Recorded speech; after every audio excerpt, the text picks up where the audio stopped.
The art of being alone. There comes a moment in life when the noise fades, when the messages stop coming, when the room feels quieter than usual, and suddenly you notice it. You are alone. For many people, this moment feels uncomfortable, heavy, scary. They rush to fill the silence with distractions, with people, with noise, because being alone forces them to face something they've been avoiding, themselves. But what if I told you that the art of being alone is not a weakness? It's a hidden strength. Most people are not afraid of being alone. They are afraid of what they might hear when the world finally goes quiet. The thoughts they pushed away, the emotions they ignored, the dreams they buried. Solitude doesn't create pain, it reveals it. And that's exactly why it's powerful. Because anything revealed can be healed. Anything faced can be transformed. Being alone does not mean being lonely. Loneliness is a hunger for validation. Solitude is a decision to grow. Loneliness says, I need someone to complete me. Solitude says, I am whole, and I choose to understand myself. There is a difference, and learning it will change your life forever. The strongest people you admire, think about them, were forged in silence, not in crowds, not in comfort, but in moments where no one clapped for them, where no one understood them, where they had to sit with their thoughts and decide who they wanted to become. Growth does not happen in noise. It happens in stillness. When you are alone, there is nowhere to hide, no one to impress, no role to play. And for the first time, you can hear your real voice, not society's expectations, not your friends' opinions, not social media's pressure, but your own truth. That truth may be uncomfortable at first. It may tell you that you've been procrastinating, that you've been avoiding responsibility, that you've been living below your potential. But it will also remind you of something powerful. You are capable of more. People run from solitude because it exposes their dependency. Dependency on constant entertainment. Dependency on approval. Dependency on being needed. But independence begins the moment you stop needing noise to feel alive. The moment you can sit alone in a room and feel at peace is the moment you become dangerous in the best way possible. Being alone teaches you discipline. When no one is watching, do you still work? When no one is praising you, do you still try? When no one is waiting for you, do you still show up for yourself? Solitude answers these questions honestly, and discipline is born in these honest moments. There is a reason your biggest breakthroughs happen late at night, when the world is quiet, when your phone is down, when conversations are over. That's when clarity arrives. That's when your mind stops reacting and starts reflecting. That's when ideas form, That's when purpose whispers. You don't find yourself in crowds. You lose yourself there. You find yourself when you strip everything away and ask, who am I without everyone else? And that question, answered honestly, will shape the rest of your life. But understand this clearly. Solitude will test you before it transforms you. At first, it will feel empty. You will feel bored, restless, uncomfortable. Your mind will crave distraction like an addiction. This is normal. This is detox. You are detoxing from noise, from validation, from constant stimulation. And like any detox, it gets worse before it gets better. Stay with it, because on the other side of discomfort lies clarity. On the other side of silence lies self-respect. On the other side of being alone lies a version of you that doesn't break when people leave. A version of you that doesn't chase attention. A version of you that knows their worth even in silence. The art of being alone is not about isolating yourself forever. It's about learning to stand on your own so that relationships become a choice, not a necessity. When you master solitude, you stop tolerating disrespect. You stop begging for attention. You stop fearing endings. Because you know, I will be okay on my own. And that knowledge is freedom. Being alone teaches you what noise never can. When the voices fade, when the phone is silent, when there is no one to impress and no one to explain yourself to, you begin to hear the truth.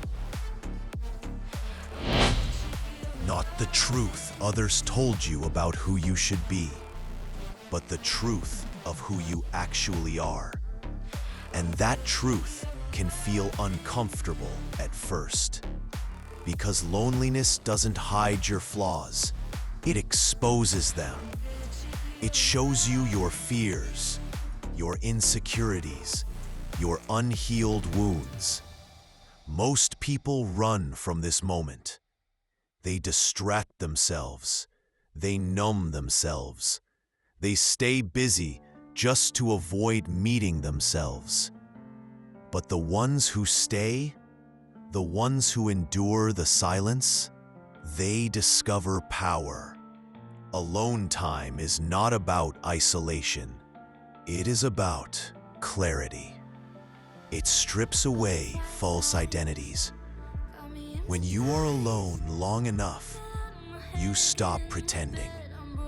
You stop performing. You stop chasing approval. And slowly, without realizing it, you start becoming authentic.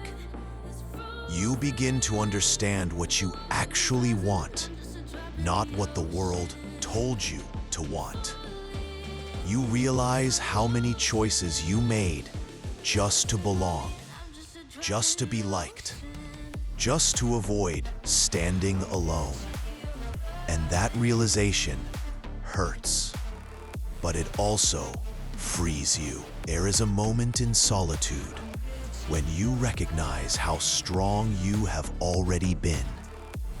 You remember all the nights you survived quietly, all the battles you fought without an audience, all the times you held yourself together when no one checked on you.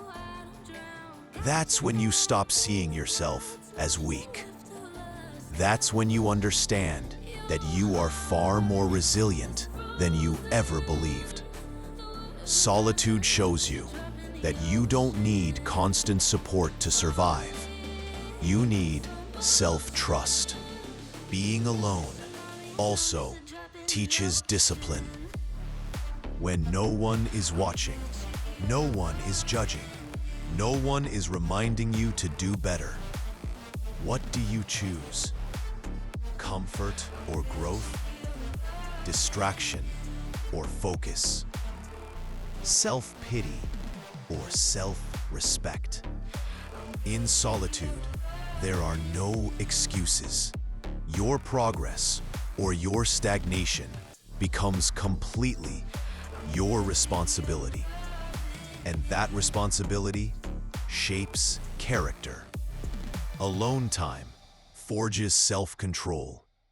It teaches you how to sit with discomfort without escaping it, how to stay focused without external pressure, how to build a strong inner world instead of relying on validation.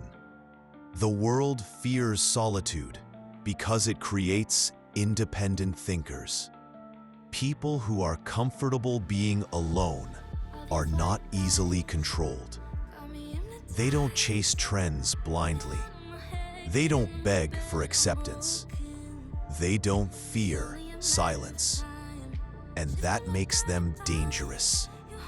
Not in a destructive way, but in a powerful one. Because when you are at peace alone, you don't settle. You don't tolerate disrespect.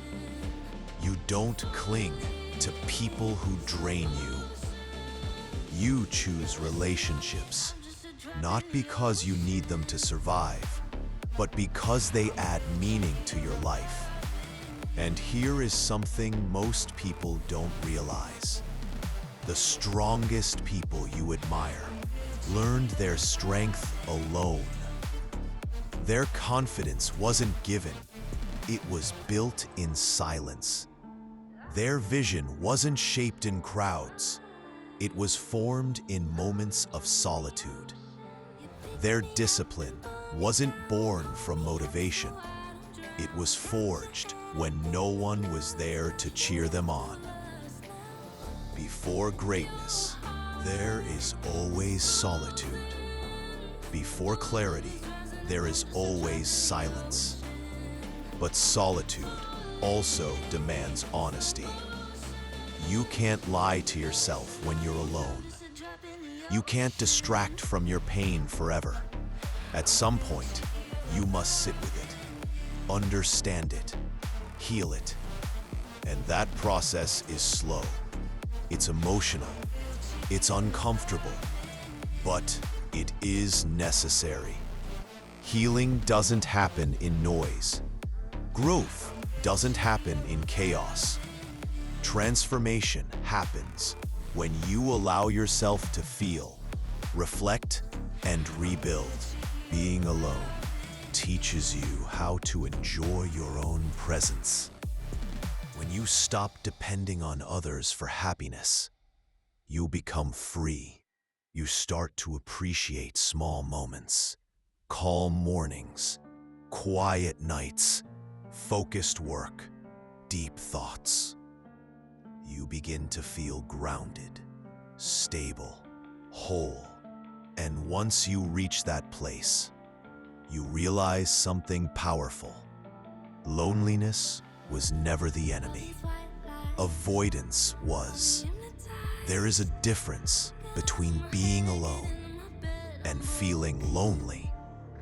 Loneliness comes from abandonment. Solitude comes from choice. One weakens you, the other strengthens you. When you choose solitude, you choose growth. You choose clarity. You choose depth over noise. And that choice changes the way you move through the world. You stop chasing people who don't see you. You stop explaining yourself to those who won't understand. You stop pouring energy into places that don't return it. You become selective, intentional, focused. And that is when your life begins to shift. You realize that being alone is not a mistake. It is a skill.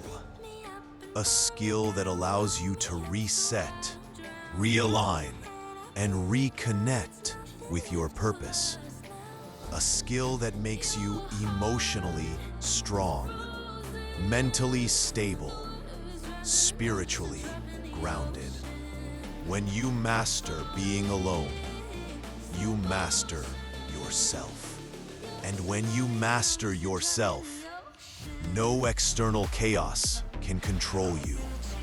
So don't fear solitude. Respect it. Use it. Let it refine you. Because one day, you will step back into the world, calmer, stronger, wiser, and people will feel your presence without you saying a word. They won't know what changed, but you will.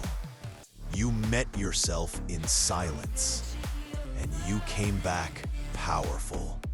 When solitude becomes power, there comes a moment in your journey where you stop fighting loneliness and start understanding it. You stop asking, "Why am I alone?" and start asking, "What is this silence trying to teach me?" That is the moment solitude turns into power.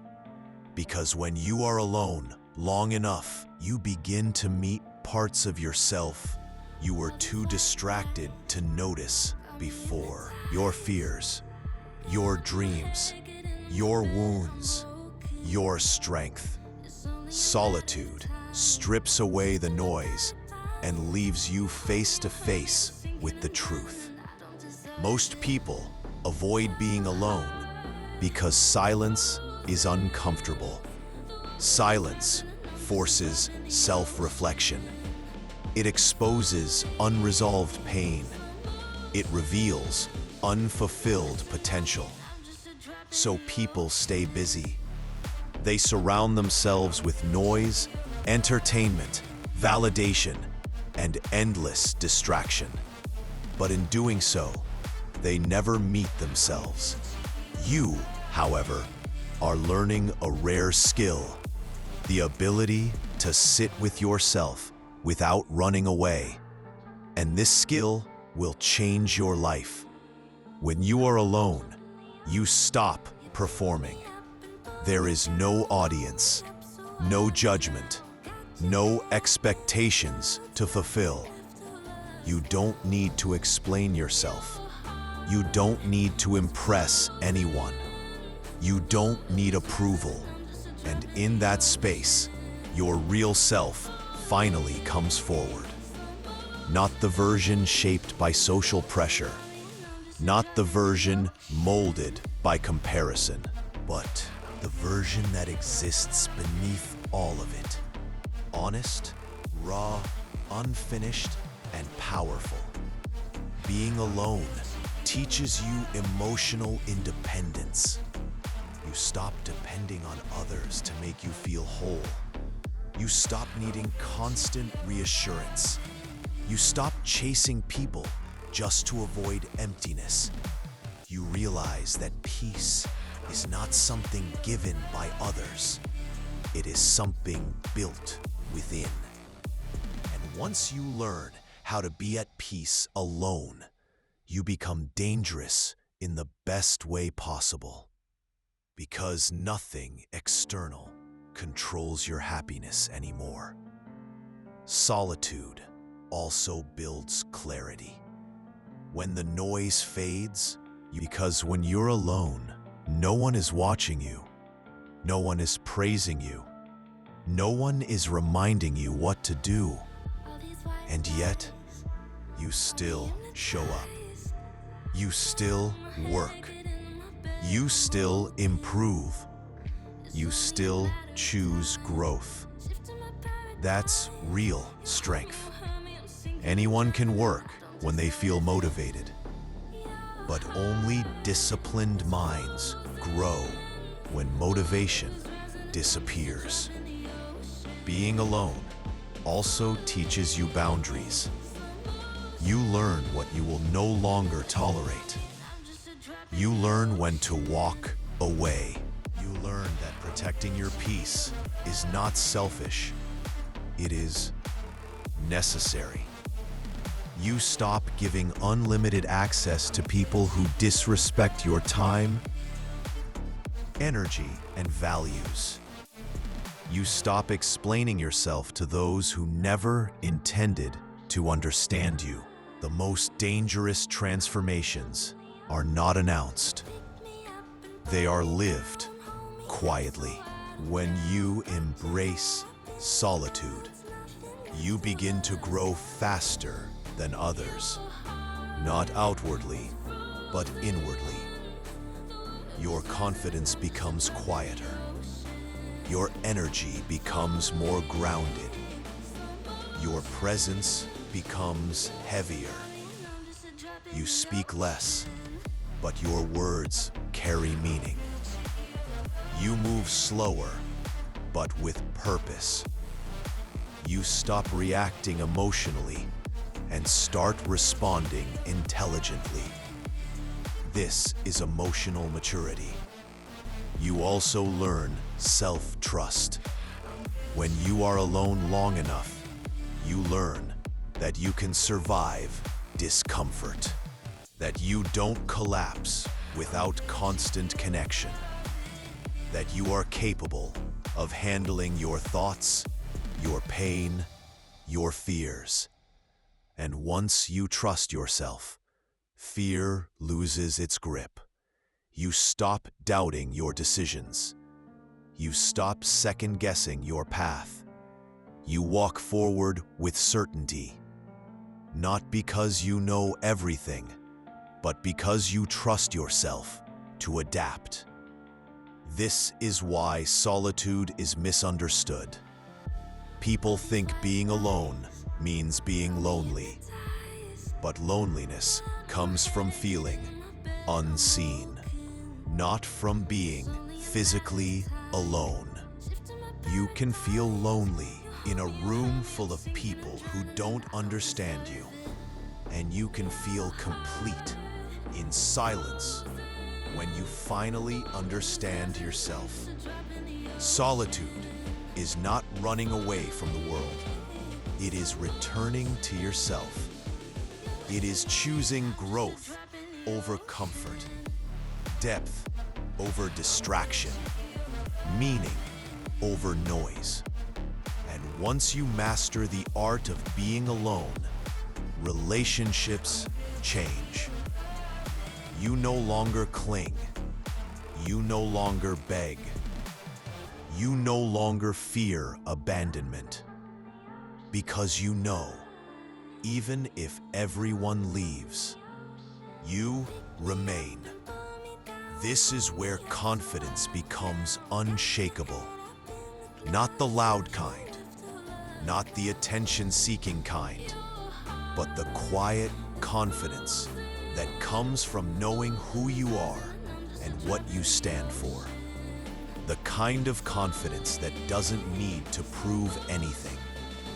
The kind that walks into any room without shrinking or showing off. The kind that stays calm under pressure because it was built in solitude. And the most beautiful part, when you finally choose connection again, you choose it from strength, not need. From fullness, not emptiness. From clarity, not confusion.